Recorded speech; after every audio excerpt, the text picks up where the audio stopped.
Sebelumnya biodata dia itu kayak apa sih masa lalunya? Di kampungnya kecilnya kayak apa sih? Dengan masyarakat di situ kayak apa sih? Kelakuan, actionnya, profile itu kayak apa sih? Assalamualaikum warahmatullahi wabarakatuh.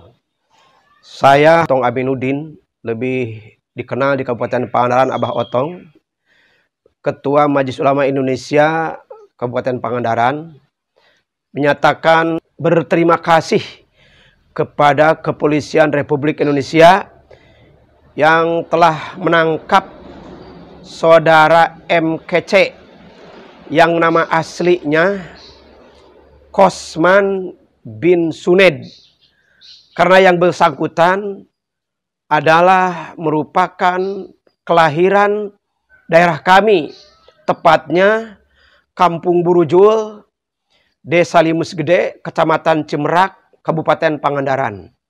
Sejak masa dia remaja, di tempat kami selalu meresahkan dan melecehkan kaidah-kaidah agama dan selalu meremehkan ustadz-ustadz di daerah kami. Dan dia bukan seorang ustadz, tapi lebih dia adalah peleceh kepada para ustadz-ustadz. Oleh karena demikian, sekali lagi kami terima kasih kepada Kepolisian Republik Indonesia dan mohon dihukum seberat-beratnya supaya kami dalam melaksanakan kerukunan kehidupan. Assalamualaikum warahmatullahi wabarakatuh. Waalaikumsalam warahmatullahi wabarakatuh. Pemirsa pada suatu banyak ujaran-ujaran kebencian atau dugaan penistaan agama bertebaran di sosial media. Akhir sosok Muhammad KC ditangkap, juga Yahya Waloni pun ditangkap oleh pihak kepolisian. Nah, saya ingin berbicara dengan Dr. Kiai Haji Ahmad Mukri Aji MH, Ketua Umum MUI Kabupaten Bogor, juga sebagai pengajar di Fakultas Hukum dan Syariah UIN Syarif Hidayatullah. Assalamualaikum Pak Kiai. Waalaikumsalam warahmatullahi wabarakatuh. Sehat selalu Pak Kiai. Sehat-sehat kita insya Allah ya Pak Yusuf. Bagaimana Pak Kiai melihat persoalan ini, terkoyaknya toleransi beragama di Indonesia? Ya subhanallah Kak Yusuf, fenomena yang kita lihat kini dan bahkan fakta bahwa muncul nama KC yang menggunakan nama Muhammad lah gitu, Muhammad KC ya. Itu betul-betul menyita kita seluruh lapisan umat, khususnya umat Islam dan bangsa kita Indonesia tercinta itu untuk ya terkagetkan dengan peristiwa dahsyat lewat YouTube. YouTube dengan metode ceramah yang menggunakan teman-temannya itu, anggotanya gitu, untuk menistakan agama, menodai agama, dengan menampilkan tayangan-tayangan tausiah atau ceramahnya. Saya katakan tausiah karena pakai peci hitam gitu kan, pakai apa simbol negara Republik Indonesia, Garuda ya, itu kan simbol suci tuh, gitu kan. Iya, ini kayaknya betul-betul jadi perhatian kita, tapi kontennya dahsyat, mengandung konten kebencian, konten penistaan, konten penodaan agama. Ini yang jadi soal betul ini, dengan bahasa-bahasa vulgar, bahasa yang sangat dahsyat dalam ekspos penodaan itu. Poin penting apa yang dilihat Pak Kiai, ujaran-ujaran yang dilakukan oleh saudara kaca ini? Ya, dalam videonya yang saya lihat beberapa video, dan ya ternyata subhanallah alhamdulillah ya Bareskrim ya, Kepolisian Republik Indonesia di bawah Pak Kapolri, ya Allah, telah bisa mengudak beliau itu, mengejar beliau, bahkan di persembunyiannya di Bali gitu kan. Ya ternyata subhanallah Bareskrim telah mencoba melihat video-video itu dari angka 400-an yang sudah di take down dan diblokir itu 35. Ya karena memang dahsyat semua, memecah belah umat, memecah belah bangsa, sikap kebencian, kedengkian, provokatif, ya bisa-bisa bangsa ini akan hancur, terbelah-belah, ini terpecah belah. Sehingga yang ada memang karena video-video yang dibuatnya itu lewat YouTube dengan timnya, itu sangat menyakitkan, sangat mengecewakan, sangat menghina Allah Subhanahu wa ta'ala, menghina baginda Rasul Muhammad sallallahu alaihi wasallam, menghina para ulama lewat kitab kuning dan lain sebagainya. Itu kenyataan-kenyataan penodaannya. Ya, poin pentingnya kan banyak. Rasulullah adalah dekat dengan jin atau pengikut jin, kemudian juga Bismillah dan lain sebagainya ya, ada konten di situ. Nah, itu menurut pakai itu seperti apa tuh? Dalam unggahan kanal YouTube-nya itu kalau kita tonton ya, menyakitkan betul. Mengucapkan Assalamualaikum warahmatullahi wabarakatuh, tapi dirubah dia dengan Assalamualaikum warahmatullahi Yesus wabarakatuh. Kita sudah ditabrakkan dengan saudara kita Nasrani, Islam dengan Nasrani. Kemudian Bismillahirrahmanirrahim, Bismillah Yesus Ar-Rahmanirrahim. Jadi memang apa ya, udah sangat-sangat luar biasa menyakitkannya. Sehingga inilah yang memang terus terang saja saya salut dengan tokoh-tokoh kita, baik Bapak Menteri Agama Republik Indonesia, Bapak Wakil Menteri Agama Republik Indonesia, yang jelas-jelas itu adalah sebuah tindak pidana. Kemudian dari tokoh-tokoh Majelis Ulama Indonesia Pusat, dari PB Nahdlatul Ulama, subhanallah, kiai-kiai kita sudah mengekspos yang tolong tidak tegas, dari PP Muhammadiyah, tokoh-tokoh semua dan organisasi Islam yang lain, dan dari kiai-kiai perseorangan semuanya cepat tegas untuk ditangkap, jangan berlama-lama. Ini luar biasa, sehingga kita alhamdulillah terima kasih Pak Kapolri ya, dengan tegasnya sudah ditangkap beliau. Ya. Subhanallah, memang pelecehan dan penistaannya itu ya tadi selain disebut Kak Yusuf, antara lain adalah ya bahwa Rasulullah pengikut jin itu kan. Kemudian juga ya agama Islam itu mengajarkan mitos yang dibawa oleh Nabi Muhammad SAW, yang tadi Kak Yusuf sebut itu kaitkan dengan manasikul hajj. Itu seolah-olah apa sih Hajar Aswad disembah? Apa sih itu makna jumrah ula wusta aqwah? Apa sih makna wukuf di Arafah? Gitu kan? Ya Allah subhanallah, alhamdulillah, ternyata ya semua rukun Islam yang 5 itu diaktualisasi betul oleh baginda Rasul dan diteruskan oleh para sahabatnya, oleh para ulama tabi'in, asba'ut tabi'in sampai kini Kiai Asad Ustaz insyaallah ila yaumil qiyamah. Itu akan berketerusan dan sangat-sangat sahih, sangat-sangat jelas. Katakanlah apa yang dilakukan oleh Rasulullah diteruskan oleh para sahabat terus secara ijma', kesepakatan, tidak ada yang kemudian diselewengkan, tidak ada. Sehingga kata-kata tadi itu yang sangat menyakitkan juga adalah kitab kuning. Ya beliau lulusan mana sih? Kok kena kitab kuning, ada kitab putih nanti? Ada dua, kitab kuning, kitab putih. Kitab kuning ada ditulis oleh para ulama kita, subhanallah, di abad pertengahan Hijriah itu, yang telah menuliskan berbagai karya tulis, misalnya Imam Asy-Syafi'i radhiyallahu an, Imam Malik radhiyallahu an, Imam Abu Hanifah, Imam Ahmad bin Hanbal, dengan berbagai karya tulisnya menjelaskan tentang teknik pelaksanaan ibadah, teknik pelaksanaan muamalah, hubungan ekonomi, ada semua, politik, ada semua di situ ditulis oleh para ulama dalam kitab kuning tadi itu. Yang ciri khasnya adalah kitab kuning menggunakan bahasa Arab yang susah untuk dibaca, titik koma nggak ada dia itu. Itu mana itu subjek, mana itu predikat, ciri khas kitab kuning, dan kini dikuatkan oleh ulama-ulama kini ya.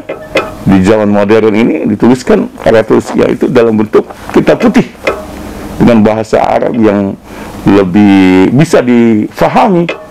Kalau kitab kuning itu kan mesti pesantrennya berapa puluh tahun itu baru bisa memahami karya tulis Imam Asy-Syafi'i, Imam An-Nawawi, Al-Bantani, kitab Safinatun Najah yang syarahnya Kasyifatus Sajjah, jangan lecehkan itu, sangat luar biasa, yang kontennya semua bersumber dari Al-Quranul Karim, kalamullah, kemudian dikuatkan oleh hadis sunnah baginda Rasul Muhammad Sallallahu Alaihi Wasallam, dikuatkan lagi oleh kesepakatan ulama, para sahabat, para tabi'in, ashabut tabi'in yang dinamakan ijma', dan dikuatkan lagi dengan analogi hukum al-qiyas.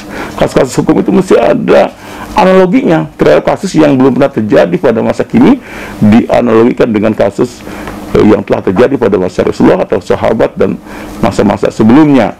Tapi teknik analogisnya itu tidak asal-asalan, ada aturan main, jangan main akal-akalan, dan dikuatkan lagi dengan sumber hukum yang tidak disepakati oleh sebagian ulama, dikuatkan. Misalnya kasus adat, misalnya istiadat, itu diakses dalam buku-buku fikih kaitan dengan al-adah muhakkamah, al-uruf as-sahih, kayak begitu, tidak sempit.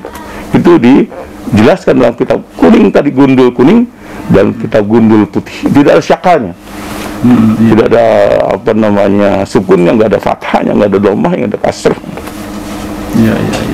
Subhanallah, disitulah esensi yang sangat indahnya.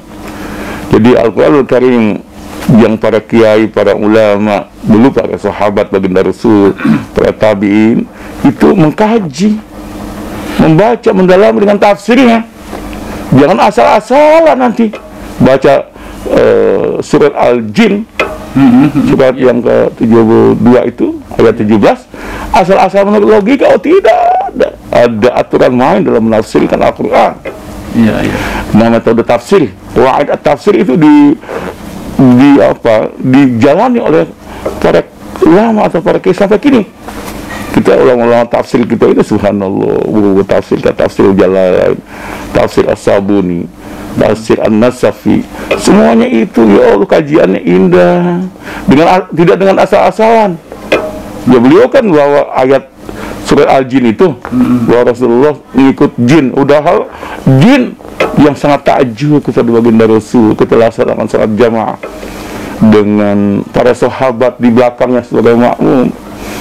Ya Allah, indahnya ini ketika Rasulullah Muhammad Sallallahu Alaihi Wasallam salat jamaah dengan para sahabatnya, ketika beliau angkat tangan takbir ihram, ketika ruku, ketika sujud sampai salam. Iya. Kompak, nggak ada yang mendahului nyodok, tidak ada itu, tidak sah dia sholatnya ketika nyodok. Ya di situ jin ngintip memang sebagai makhluk halus dia kan. Oh iya ya Allah, indahnya ya Allah. Ini salut, bukan Nabi Muhammad SAW itu ngikut jin. Itu salah. Artinya memang model-model seperti ini belakangan menjadi marak. Jadi tidak hanya mungkin banyak kace-kace yang lain melakukan itu. Juga di kubu umat Islam pun banyak ya yang menyerang terhadap ajaran-ajaran pihak lain. Ini artinya memang ada sedikit masalah terhadap hubungan toleransi beragama di Indonesia. Pak Kiai melihat seperti itu apa tidak? Ya, saya kira toleransi umat beragama di Indonesia subhanallah semakin bagus, semakin harmonis, semakin sayang menyayangi, menghormati, saling memuliakan, dengan tetap menghormati perbedaan dalam agama, keyakinan, dan itu tidak boleh saling memaksakan gitu, kehendak. Nah, ini kita rawat betul. Tapi ketika muncul personal, pribadi, individu, yang lagu-lagu gaya-gayanya itu gaya menghina, melecehkan siapapun dia, sekali lagi agama apapun dia, suku apapun dia, tegakkan hukum. Alhamdulillah Pak Kapolri, ya Barreskrim Polri itu semua kompak, subhanallah. Karena nggak gampang juga ini. Iya, betul. Tidak gampang dalam waktu cepat. Sedangkan kita diminta untuk cepat. Untuk meneliti beliau di mana, menangkapnya di mana, nggak gampang. Tidak gampang, apalagi gaya-gaya perlawanan ya. Makanya ya hukum ditegakkan, dan yang bersangkutan ya mesti menyesali perbuatannya dan bertaubat mestinya. Cuma gaya-gaya beliau yang pernah jadi muslim, gaya sok tahu tentang Al-Quran, sok tahu tentang al-hadits, sok tahu tentang Rasulullah Muhammad SAW, itu kemudian diekspos, kayaknya paling tahu dia. Iya, iya. Tapi pindah agama. Iya, iya, iya, betul. Ya, artinya memang di sini ada persoalan ya terhadap interpretasi agama. Jadi siapapun boleh beragama, agama apapun, tetapi kalau menginterpretasi, menguliti terhadap ajaran-ajaran agama orang lain tanpa memiliki kapasitas, nah ini yang menjadi masalah, begitu ya? Subhanallah. Betul, itu kesimpulannya itu sebetulnya. Inilah yang kita sangat berharap kasus Muhammad Kece atau KC itu mesti dibuka. Jadi ketika persidangan di pengadilan nanti itu dibuka. Kayak apa sih dijelaskan depan majelis hakim yang disaksikan secara nasional, karena ini masalahnya umat ini. Ya Indonesia itu semua, dan dunia. Dunia juga sangat-sangat kecewa dengan penghinaan, pelecehan kepada Islam, kepada Allah, bahkan kepada Rasulullah SAW, dan kepada ulama. Baik, solusi terhadap umat atau terhadap pemberi pesan, penyampai pesan Tuhan ini, itu seperti apa nih Pak Kiai? Ya, solusinya insya Allah dengan tadi penegakan hukum, tidak ada lagi model kece-kece yang lain, kace-kace yang lain. Terhadap agama apapun kita saling memuliakan, saling menghormati, bukan saling mengintervensi atau saling menyudutkan, menjelekkan. Oh, tidak benar itu. Ya, itu rasafiddin, jelas tidak ada pemaksaan dalam agama. Al-Quran telah mengekspos itu 14 abad yang lalu. Jangan paksa-paksakan ya. Yang jelek-jelekan lakum dinukum waliyadi, bagimu agamamu, bagi aku, kata baginda Rasul, adalah agama aku. Jadi betul-betul indah toleransi umat beragama ini. Jadi kalau model-model yang dilakukan oleh Kece atau Kace, Muhammad Kace itu ya sudah di luar yang ada.